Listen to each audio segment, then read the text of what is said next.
Hey, it's Tom and Kieran here from the Run Testers. In this video, we're going to be doing a review of the Suunto 5 Peak. Let's jump in and see what we both thought.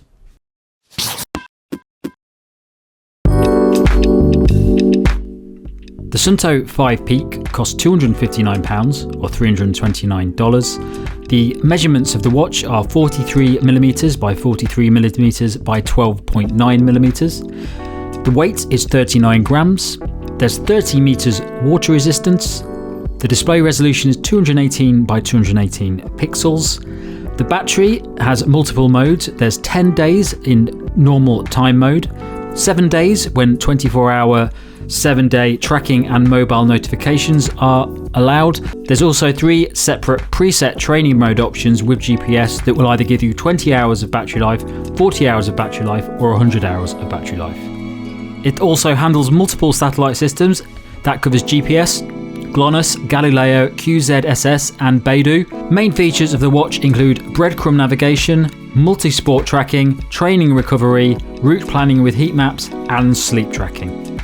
Okay, so Kieran, the Suunto 5 Peak. We haven't seen many new watches from Suunto for a while, and now they've come in with 2 new watches. What we're going to go through in this review? Yeah, so in this review, we're going to be looking at, all the main sort of core features that come in a good running watch. So we're looking at battery life, we'll be looking at durability, we'll be looking at navigation, any of those kind of extra features that it might or might not have, offline music, all of those kinds of things. Heart rate accuracy, we'll test the GPS and kind of give you an idea of whether or not Suunto has really moved things on with this new watch. It's been a while since we've seen a new watch for them. It's fair to say, I think, Tom, that we kind of feel like they may have sort of lagged behind, and they've been caught out perhaps by some newcomers likes of Coros. Polar has sort of continued a fairly strong game, and Garmin has really kind of cracked on, I think, in terms of sort of running watches in this space. So basically going to tell you whether or not the Suunto can match that new opposition. Yeah, I think it's definitely Suunto's an interesting one because the watch market is really complicated nowadays because there's so many features that all these watches are doing, and it almost seems like various different brands are just trying to shove on features that other watches have got for no reason. So yeah, let's kind of gloss over some of the more standard features that we get, like phone notifications and stuff like that. We'll mention them, but then let's delve into the more interesting features that Suunto have added to this watch that might mean that it's worth buying or not. All right, let's jump in on one of the easiest bits to cover, design. What do you think of the look and feel of this watch? Well, I think this kind of separates for me. There's 2 things. I think it looks nice. I think it gets away with looking sort of fairly sort of swish, even though it's quite a plastic feeling watch. It is super lightweight. I think it comes in kind of something like 30 something grams. So it's super light on the wrist. It's got quite a kind of thin sort of narrow strap. And yeah, so on the wrist, it does feel light. I'm not sure about the plasticky feel. There's a couple of details that I really don't quite like. One of them is the fact that it's got a huge bezel around the screen, and the screen itself, the real estate, is actually quite small. I also think that when you look at things like watch faces, there's quite a limited selection of watch faces that you can have for this, and the amount of details that you can have on any of the watch faces are quite limited as well. So you don't get to see a lot of the stats on the first bit. And when you look at some of the customization on some of the other watches like Garmin and Coros, this area does feel a bit limited to me. How about you, Tom? I actually, when I first took it out of the packet, I was quite impressed by the look of it. I think it looks like a very nice, it appears really nice. It looks like it's targeted more towards those people that want a watch that looks nice. You and I tend to wear watches that are just massive and have lots of buttons on them and loads of screen real estate, but not everyone wants that. And I think what Suunto's doing with this is sort of trying to hit that balance between people that want a nice looking watch but they want features as well. I think it's definitely improvement on the original Suunto 5, because that watch had it had the same issue with the bezel, but that screen looked so small on the Suunto 5 in comparison to the mass of that watch. So it was a little out of whack, the sort of screen size and the rest of the watch. I think this is getting better. I think it deceptively looks leaner than the Suunto 5 just because of the way it's designed. I don't think it's massively thinner, but it does appear that way. It looks like a much neater watch. And I like the strap as well. I know they've updated the strap format from the original Suunto 5 because that had that sort of annoying curved strap that always just sat in a curve shape, whereas this just uses a standard strap. So I think it looks nice. I think the colour, I've got the yellow version here, and I think it looks quite nice. And my girlfriend, when I took it out of the packet, she said, "Oh, that's nice." She doesn't often say that when I take out a watch. So I think that suggests where Suunto is aiming for a part of the market for this watch. Yeah, it's got nice kind of clean lines. It's it's kind of inoffensive. It's quite minimal in terms of its overall look. You've got a sort of slightly metallic kind of outer casing that it does look quite sharp. I think one of the things I didn't find the screen performance actually in most lights to be brilliant. It was kind of quite dull, occasionally kind of hard to see, but I think that's not a million miles away from some of the other watches, perhaps at this kind of price point. The controls in terms of design of sort of classic Suunto, you've got a sort of 5-button setup. There's no touch screen on this. I do find the user interface with Suunto pretty hard to get along with.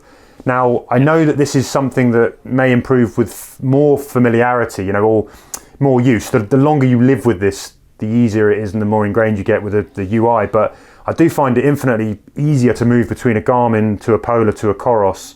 The minute I come to Suunto, it's like, it just feels like there are buttons that sometimes go forwards and sometimes go backwards and sometimes, I don't know.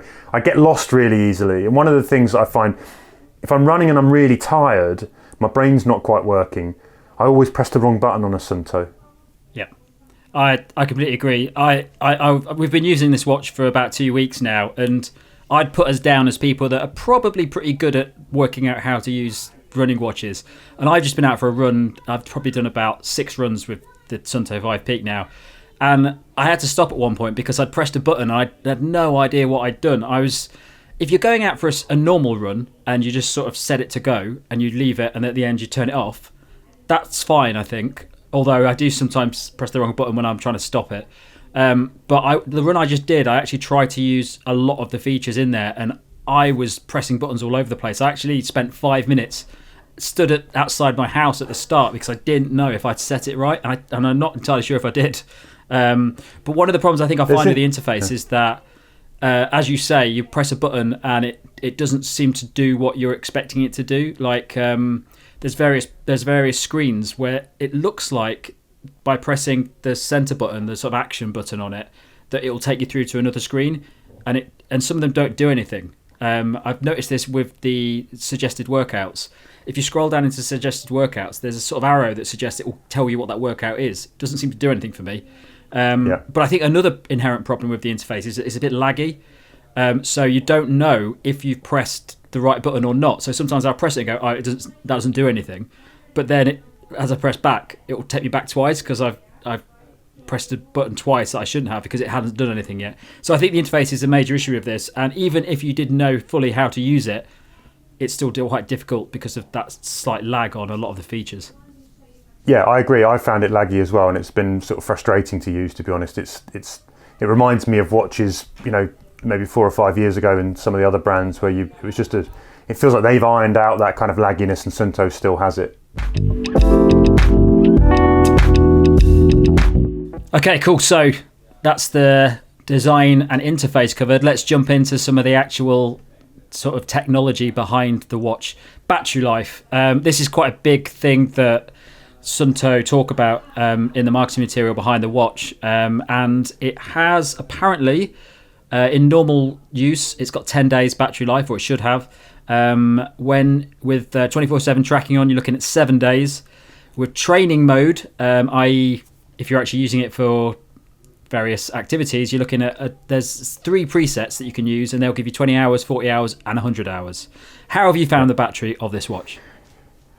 I found it sort of roughly lived up to billing. I think the one thing to say is that, again, at this price, that even on paper, that battery life performance is quite punching below some of the competition. You can get much longer battery life on watches that are much cheaper than this.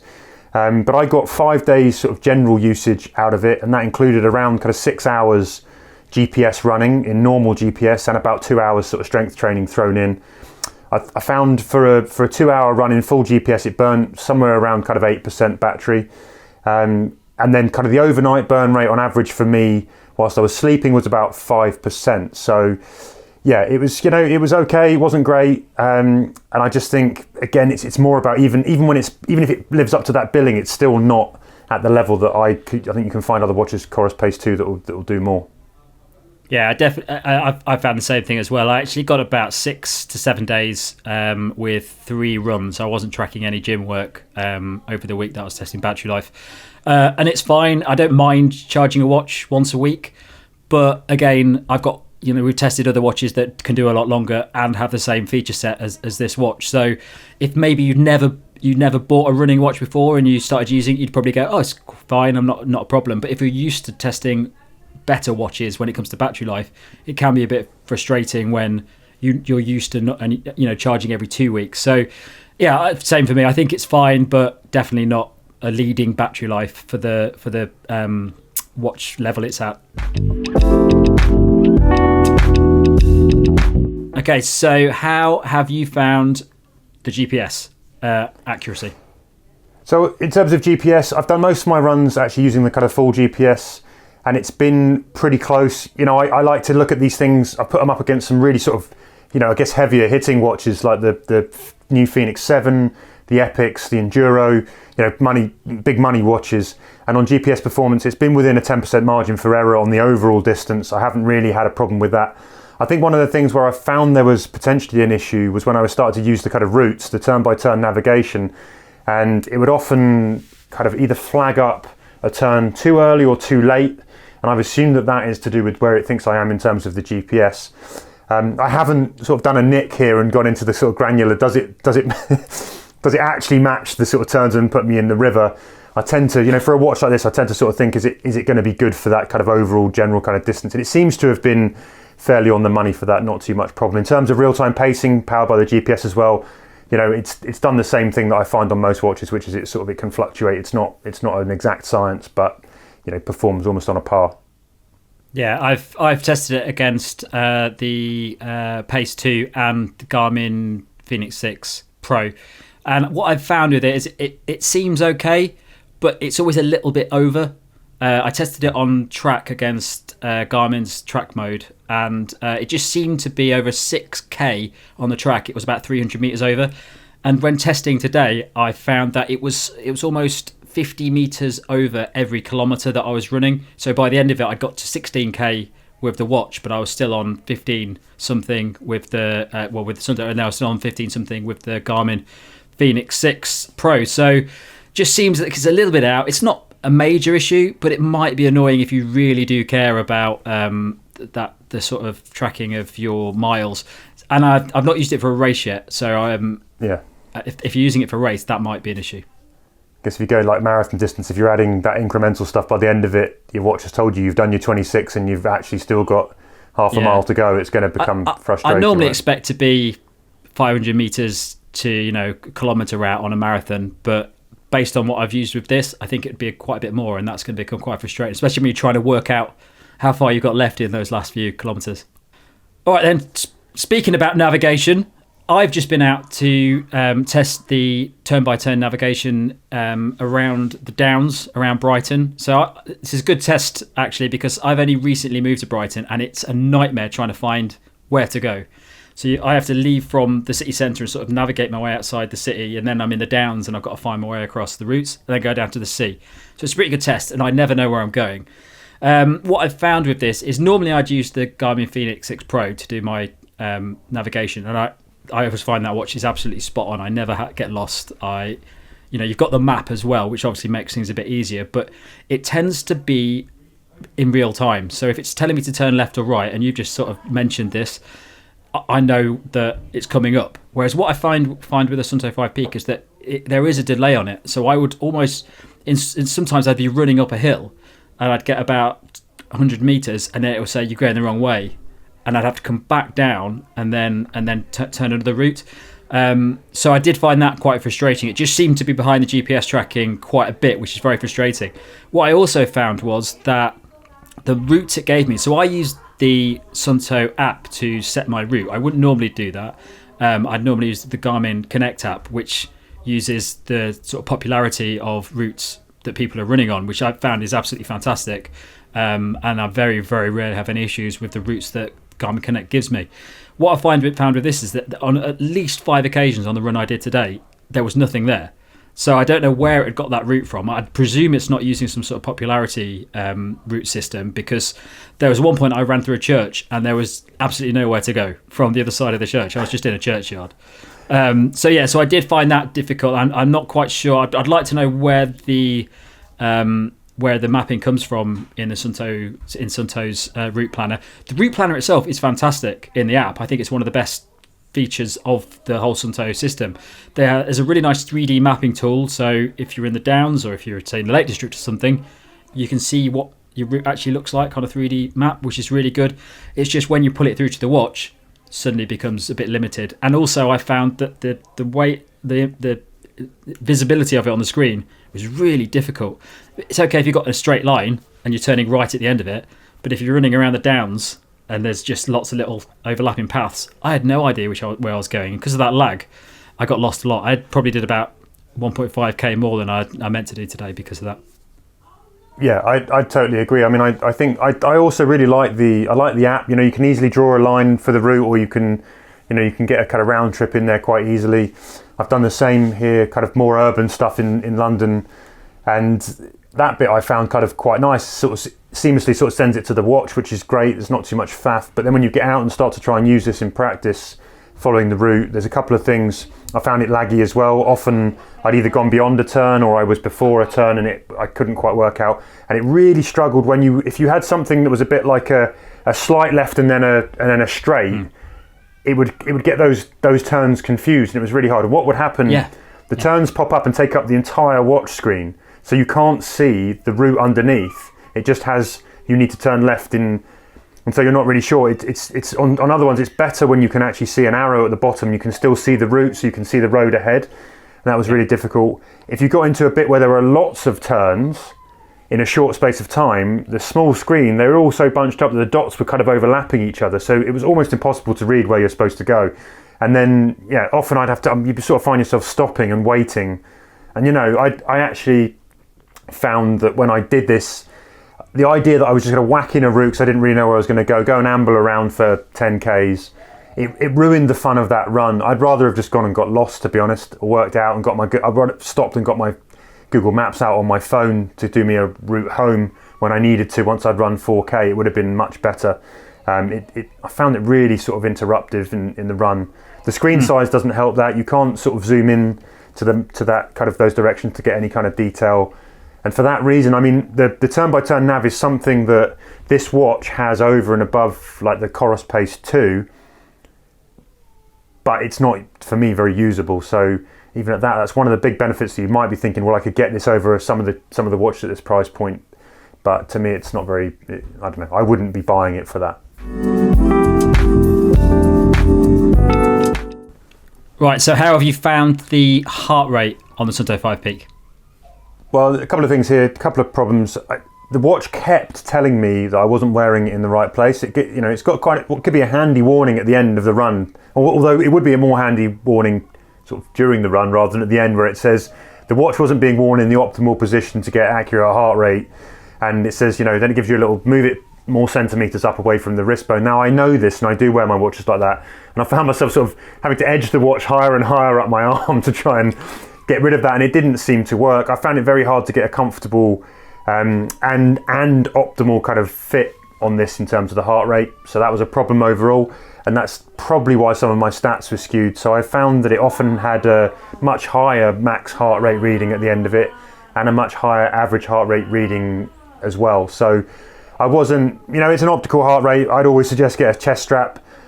It probably is about as fallible as some others, apart from that thing which it doesn't seem to sort of like my wrist and wants me to wear it somewhere else, which I found hard. I don't know, how about you? I actually didn't have any problems with it. I found it pretty good. I generally wear the Phoenix 6 Pro most of the time, and that's because it's such a big watch. It's not very good at tracking my heart rate. I found this was actually quite a bit better when I was using it for track, and track's a good way to see the heart rate fluctuations, because Obviously, I'm doing intervals quite a bit, so it seemed to be better than the Phoenix 6 Pro at picking up those intervals. So overall, I've not really had any problems with the heart rate on this, and it's sort of these smaller watches I always seem to find work quite well with me. I've not had any issues at all. All right, let's jump into some of the more advanced features of the watch. Suggested workouts. This is something that I think exists on other Suunto watches. I've not tried any recently. We'll have the Suunto 9 Peak review up soon. How did you find the suggested workouts? Yeah, I mean, there's now sort of, both Polar and Garmin have really good, strong tools in this space. Polar has its kind of recovery linked kind of suggested workouts. Garmin also has suggested workouts that go in and give you different kind of drills to do if you're not really sure. And these tools, I think, tend to be geared towards more kind of beginner runners or people who are running for general fitness, might not know what to do, might be looking for a bit of inspiration and motivation that day. The Suunto one, it's adaptive as well, so it's supposed to learn you as you go, but after 2 weeks, this adaptive training guidance was still suggesting that I should do like an hour and a quarter's exercise in a week.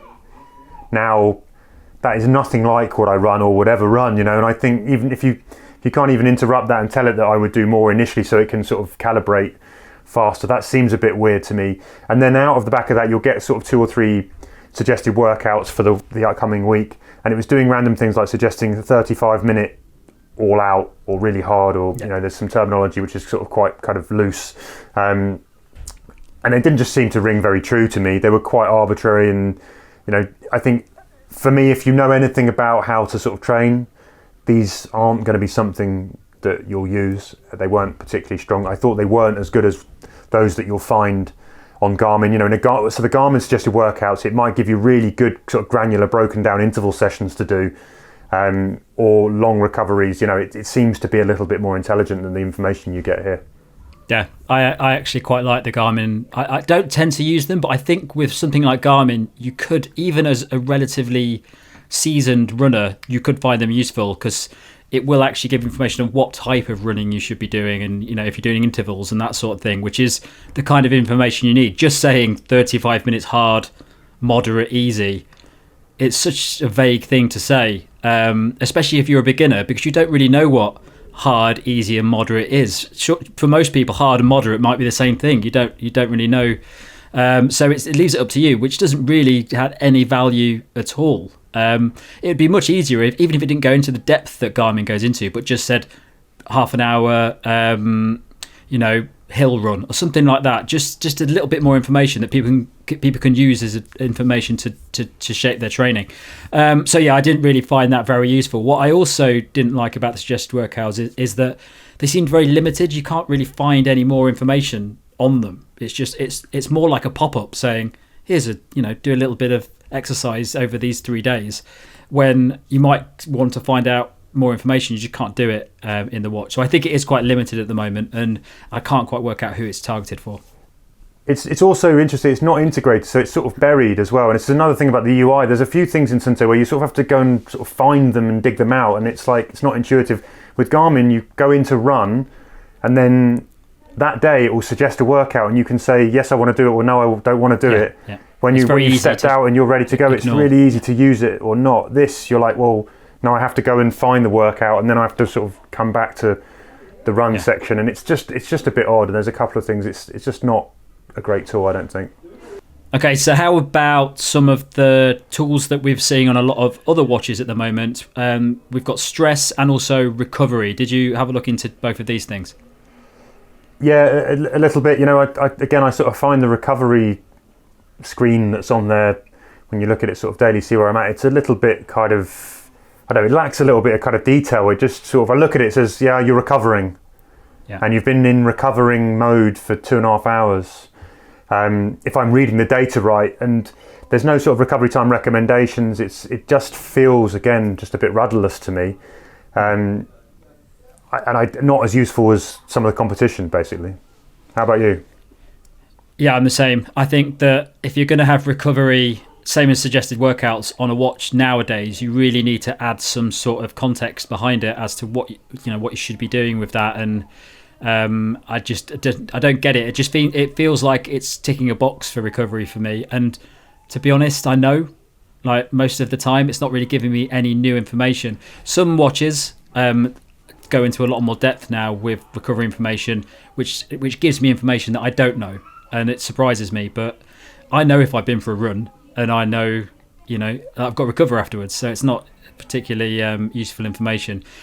Same goes for stress. I think the thing about stress for me with this watch is that it doesn't seem to be that clear on why it's in there. And if you are a seasoned athlete, you probably want more information about that. If you're a beginner, it doesn't explain what stress is really. So I'd find that it tells me I'm stressed quite a lot. Definitely don't think I'm stressed very often. So straight away, that's not very useful information for me, just telling me that I've got some level of stress and I don't agree with it. How about you? I've been stressed the entire time I've been wearing this, apparently, Tom. So well, you're a very stressed man. That sounds accurate. I'm so highly strung. They might be accurate. It might actually be accurate, but it's not very helpful. I kind of know anyway when I'm feeling a bit stressed. Yeah. And I think again, it's like if you look into the kind of polar universe or even in the Garmin universe, where these things are sort of wrapped together a little more cleverly, you can see why that piece of information is there. They're trying a bit harder to create this kind of holistic picture of you and how your life affects your training. And I just think this is just there as a sort of, again, it's like another reading that doesn't really map across to the other things. So it's, it just doesn't really feel brilliantly well integrated. Okay, so another feature that Suunto talks about quite a lot when it's marketing the Suunto 5 Peak is the burner feature. Have you been using this? So I have, and this is pretty much like an equivalent to Polar's FuelWise feature, except what this is essentially doing is in real time it's giving you an indication of how much you're burning and what kind of fuel, so fat versus carbs, and it will give you like a grams per minute kind of reading for both of those. So you can see sort of where your intensity is at. It's a fairly sort of handy guide, I think, if you're a beginner and you want to know whether or not you're training in the right kind of zone for the goal that you're aiming for. I think it comes up short in a few areas though. One is that FuelWise has a really nice tool which lets you kind of work out what your overall fueling needs to be for a particular effort based on your own kind of predicted intensity, and then adapts that in real time as you're running. This doesn't have that, so it doesn't give you any kind of prediction of what you might need to eat on a given run. The other thing is there are no alerts here, so Burner doesn't tell you if you're when to eat or when to sort of change what you're doing. It's just a number, a reading, and it just feels a little bit like there's not quite enough context or depth to this at the moment for my liking compared to a thing like FuelWise. Yeah, I agree. I think that with something like this, I can't quite work out what the target market is for it. I don't think it's enough information for beginners to find it in any way useful. The only thing I can think is that it sort of highlights that running uses different energy types, so it helps you to understand that, but it doesn't give you information to sort of action that unless you use it all the time. You suddenly start to realise which types of runs are affecting the energy consumption that you're using. But even then, that's not that useful. It's just a sort of a notification about stuff. I think as well that every watch brand, all the running wearables that are out there, somebody's got to start somewhere, but Polar's already started somewhere and it's far further ahead than Suunto is now. So it's almost like they've taken that information and not really done a lot with it. They've clearly got a formula in there that's pulling through that information. So hopefully over time they might start using it for something a little bit more sophisticated and in depth. But yeah, at the moment it just seems to be a limited feature that ticks a box for marketing, or people talking about the Suunto 5 Peak saying, oh, it's got this in it, but it's not really that useful. And the final thing to say on that, Tom, is accuracy as well. It's very hard to assess whether or not this is accurate without doing a lab test, but if it's based on the heart rate, then it could quite possibly be skewed. So if you were looking, in the app, you also get like your post-run information about what you've burnt for carbs and fat, but if you were going to fuel and refuel based on that, I think it might be kind of questionable based on the sort of heart rate performance unless you're putting on a chest strap. All right, so that's quite a lot of detail on the Suunto 5 Peak. let's just go straight into giving a verdict. What do you think to the Suunto 5 Peak? I mean, I'm quite sad to say it because I'd like Suunto to kind of re-emerge and be competitive in the space, but the Suunto, they haven't done it with the 5 Peak for me. I think this watch, there are quite a wide range of features on it. None of them really are as good as the features delivered on other watches. I think it just comes up short across most things. And then you look at the price point, and I just think there are just better watches that are much, much cheaper than this. It doesn't feel to me like Suunto have really moved on from watches 3 or 4 years ago, where the other kind of competitors really have. So I wouldn't buy this over a Garmin Forerunner 245 or the Coros Pace 2, both of which you'll find a lot cheaper. I couldn't recommend this watch, to be honest, Tom. I didn't really enjoy using it, and I don't think Suunto have done enough to really put a stake in the ground and say, we're back, or here's something serious from us. Yeah, we've been using this watch for 2 weeks now. When I first started using the watch, I used it as sort of a standard watch. So I used it to track runs. I used it just to tell the time and just measure steps and things like that. And for that, I was actually thought this watch is quite good. I quite like it. I think it looks nice. I think it feels comfortable, and it's certainly doing what I'm expecting of it at this point. When I started to delve into the more advanced features, which is what you're paying for, because you can get a watch that competes with the standard features at a significantly lower price. When I started delving into the more advanced features, that's when I started to see the fairly big chinks in the armour and realised that for the price there were other alternatives out there that probably did those things a lot better. So what I would say is, with the navigation in it, you're probably looking at it competing with something like the Apex, the Coros Apex, but I just think the Coros Apex has just got more. It's just better at those more advanced features that the Suunto 5 Peak is trying to use. So, but really, the majority of the features that you get in the Suunto 5 Peak, you get better features in the Pace 2. The only difference is the navigation. And if you're buying this watch for the navigation, don't buy it, because that's the biggest problem with this watch. I think the navigation. And if you don't want navigation, there is no reason to look at the Suunto 5 Peak over some other watches. I'd completely agree. It's an entirely unremarkable watch in my book. Yeah, I think that it looks nice. I think if you went into a shop and didn't know anything about running watches and saw the Suunto 5 Peak, you might go, well, that's nice. I might go for that one. But if you want advanced features, and you will if you're paying that much money for a running watch, it just doesn't do it well enough against some of the other watches out there at the moment. And I mean, you could even get a significantly cheaper watch without navigation, and still, you've still got the features in there that you're looking to get in this watch. Okay, well, thanks for watching. Don't forget to like and subscribe and click that little bell icon, and check the channel out for all the other videos we've got from the latest road and trail shoes, as well as running headphones and watches out at the moment. Thanks a lot for watching. See you soon.